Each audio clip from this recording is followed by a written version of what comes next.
Kami dari kelompok 6 akan mewawancarai dua tokoh masyarakat, yaitu Pak RT atau RW dan Pak Ustadz.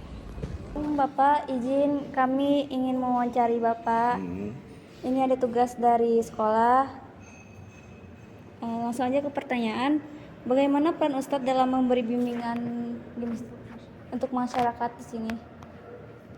Perannya di masjid itu kan terjadwal, ada pengajian rutin, pengajian malam Senin yaitu mengenai fikih, juga malam Jumat tentang pembacaan ayat suci Al-Quran yaitu tahsin. Itu kan bagian dari pembinaan bimbingan ke masyarakat, juga anak remaja yang ada di perumahan Gria Mas Lestari.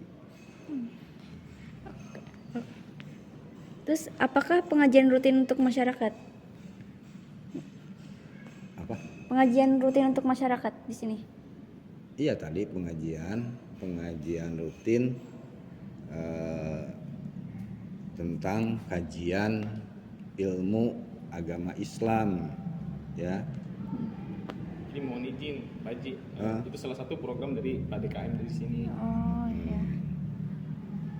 Bagaimana sih pengaruh medsos terhadap moral dan akhlak masyarakat? Ya, Pak. Baik, mohon izin Pak Haji untuk menjawab.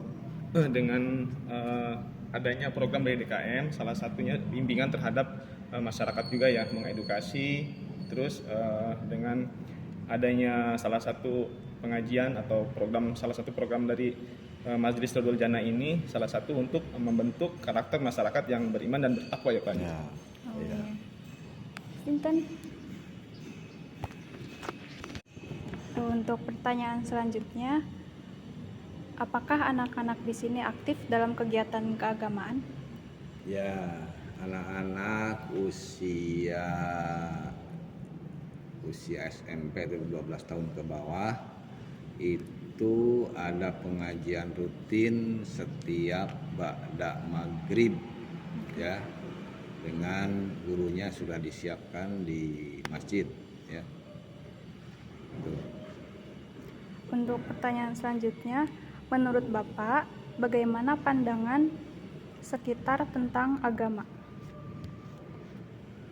Tentang agama itu adalah landasan utama sebagai dasar kehidupan, ya.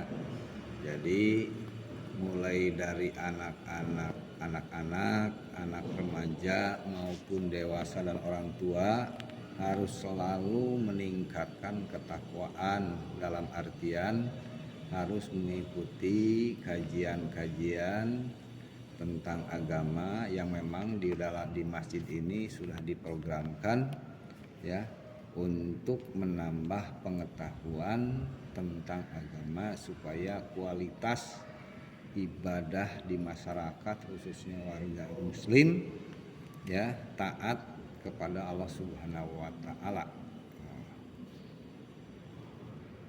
Untuk pertanyaan selanjutnya, bagaimana hubungan antar umat beragama di lingkungan sekitar? Hubungan antar umat beragama di sini sangat baik karena ditanamkan toleransi sesuai dengan agama yang dianut masing-masing. Bagaimana cara menghadapi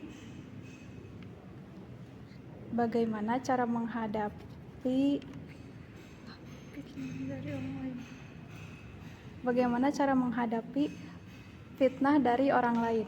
Nah, Ustaz, ini ada dari Pak Ustaz. Mohon izin Pak Haji, jadi terkait pertanyaan tersebut, fitnah ya, jadi artinya isu yang kurang bagus, yang negatif.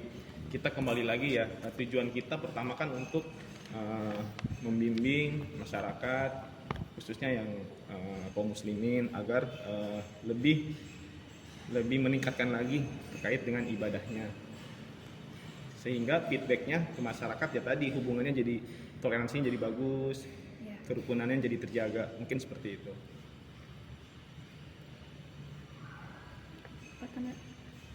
Selanjutnya, apa tanda-tanda hati yang mulai menjauh dari Allah? Tanda hati. Iya.